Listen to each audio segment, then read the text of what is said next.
Example 6.1 wants us to determine if each equation represents a linear function.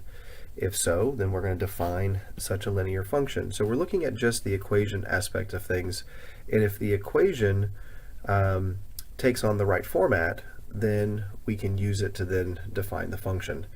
So looking at the first equation, y equals 2 plus 3x.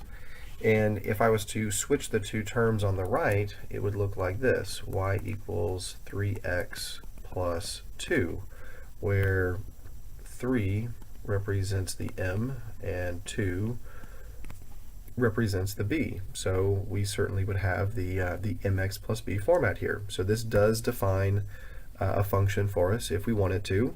So I'm going to use the name f. The domain will be all real numbers given by f of x is equal to 3x plus 2. And that will be our function definition. Let's try the next one. Part B, 3x minus 7y plus 4 is equal to 0. So it certainly doesn't look like the mx plus b format that I want to, and it's not really close to that either at this point. But I can do subtraction of 3x from both sides, and I can also subtract 4 from both sides, so that way I can have negative 7y equal to negative 3x minus 4. So I'll never be able to tell if it's the correct format until I get it to be y equals. So I'll do one more step here. I'm going to divide both sides by negative 7, which will allow me to have y all by itself, and I can say that y is equal to 3/7 x plus 4/7.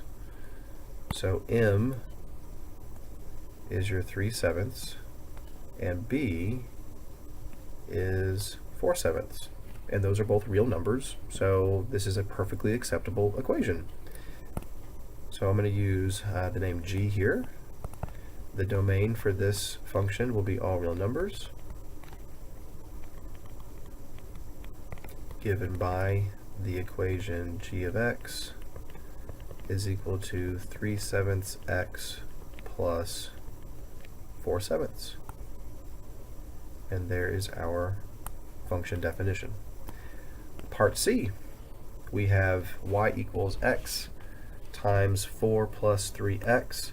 So I'm interested in distributing this x so I can get a better look at the individual terms of this equation. And that's going to give me y equals 4x plus 3x squared. And I can always put a plus 0 at the end if I want to, and that would allow me to recognize that there's a b here.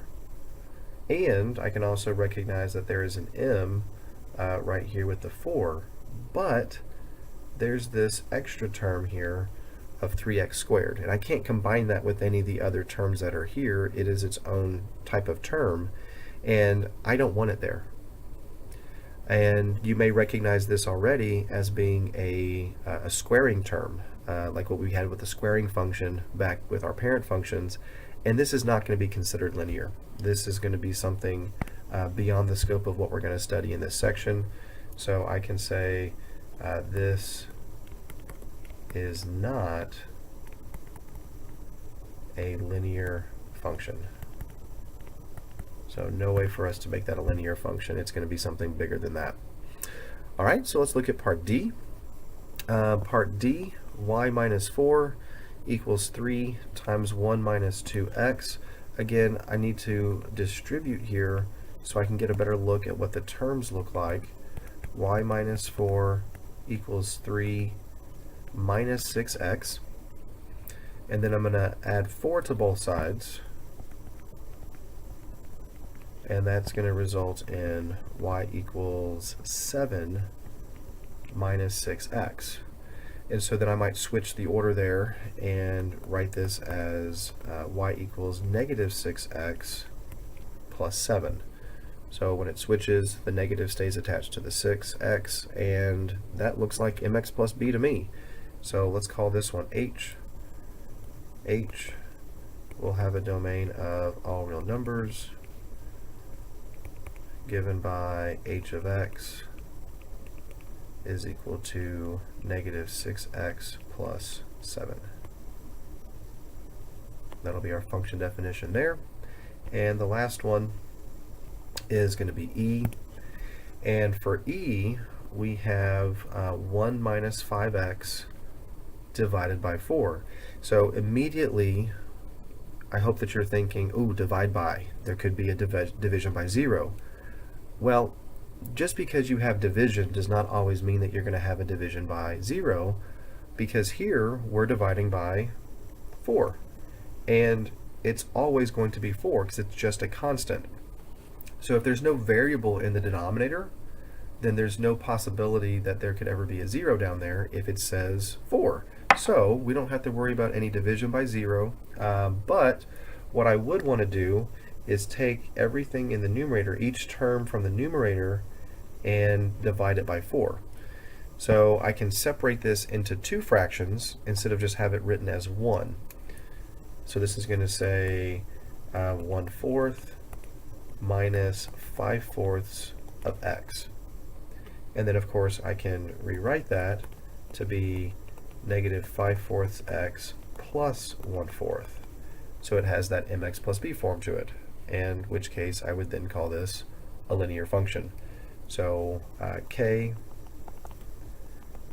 domain of all real numbers, given by k of x is equal to negative 5/4 x plus 1/4.